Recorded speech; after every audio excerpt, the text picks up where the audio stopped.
DCC అధ్యక్షుల నియామకం పారదర్శకంగా అందరి ఆమోదంతో ఎంపిక చేయడం జరుగుతుందని సంగారెడ్డి జిల్లా అబ్జర్వర్ జరిత అన్నారు. సంగారెడ్డి జిల్లా నారాయణఖేడ్లో కాంగ్రెస్ పార్టీ ఆధ్వర్యంలో సంఘటన్ శ్రీజాన్ అభియాన్ కార్యక్రమం జరిగింది. కాంగ్రెస్ పార్టీ జిల్లా అధ్యక్షుల నియామకంపై కార్యకర్తల అభిప్రాయ సేకరణకు జిల్లా అబ్జర్వర్ హాజరయ్యారు.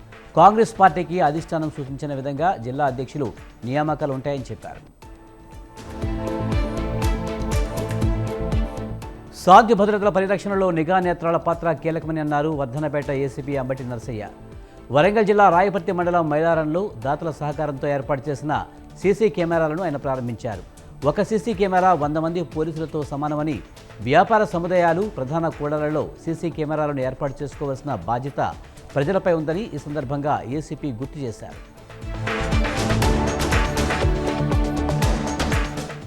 రాజన్న సిరిసిల్ల జిల్లాలో ఏసీబీ అధికారులు మరో అవినీతి అధికారిని రెడ్ హ్యాండెడ్గా పట్టుకున్నారు. సిరిసిల్ల మున్సిపల్ పరిధిలో 10వ వార్డు చిన్న బోనాల గ్రామానికి చెందిన రైతు ప్రవీణ్ తన 3 ఎకరాల భూమి సర్వే నిమిత్తం సర్వేయర్ వేణును సంప్రదించారు. అయితే సర్వే చేసి రిపోర్ట్ ఇవ్వడానికి వేణు 30,000 డిమాండ్ చేశాడు. ప్రవీణ్ మొదటగా 10,000 చెల్లించాడు. సర్వే పూర్తయిన తర్వాత మిగిలిన 20,000 తీసుకుంటుండగా ఏసీబీ అధికారులు పట్టుకున్నారు. అనంతపురం జిల్లా తాడిపత్రి మార్కెట్ యార్డ్ చైర్మన్గా నాగరాగని ప్రమాణ స్వీకారం చేశారు. అంతకుముందు అనుచరులతో భారీ ర్యాలీ నిర్వహించారు. పోలీస్ స్టేషన్ సర్కిల్లో ఉన్న మహాత్మాగాంధీ విగ్రహానికి పూలమాల వేసి నివాళులర్పించారు.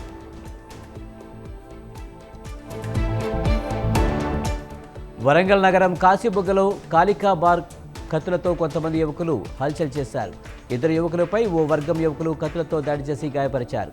దీనికి సంబంధించిన దృశ్యాలు సీసీ కెమెరాల్లో రికార్డయ్యాయి. ప్రతిరోజు పదుల సంఖ్యలో యువకులు ఆయుధాలతో వచ్చి భయభ్రాంతులకు గురి చేస్తున్నారని స్థానికులు చెబుతున్నారు.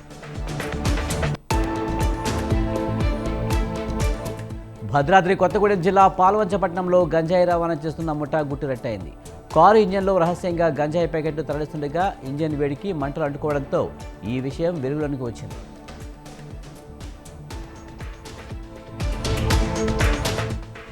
సమాజంలో స్త్రీ పురుషులు సమానమేనని, నేటి బాలికే రేపటి తల్లులని స్త్రీ సంక్షేమ శాఖ ప్రాజెక్ట్ డైరెక్టర్ హైమావతి అన్నారు. అన్నమయ్య జిల్లా రాయచోటిపట్నంలో జిల్లా కలెక్టర్ నిశాంత్ కుమార్ ఆదేశాల మేరకు అంతర్జాతీయ బాలికల దినోత్సవాన్ని నిర్వహించారు. భారీ ర్యాలీ, మానవహారం నిర్వహించారు.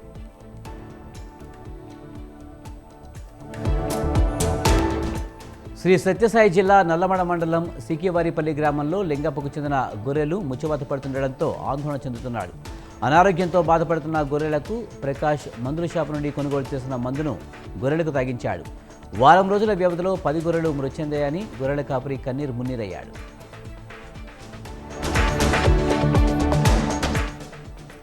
సోయా పంట కొనుగోలు కేంద్రాలు ఏర్పాటు చేయాలని కోరుతూ బాసర సరస్వతి అమ్మవారి ఆలయం నుండి ముదోల్ బైన్సా వరకు పాదయాత్ర చేస్తున్నారు రైతులు. గ్రామానికి చెందిన సీనియర్ రాజకీయ నేత సాయినాథ్ స్వచ్ఛందంగా ముందుకు వచ్చి రైతులకు తాగేందుకు మినరల్ వాటర్ బాటిల్ ఉచితంగా అందజేసి ఆదర్శంగా నిలిచాడు.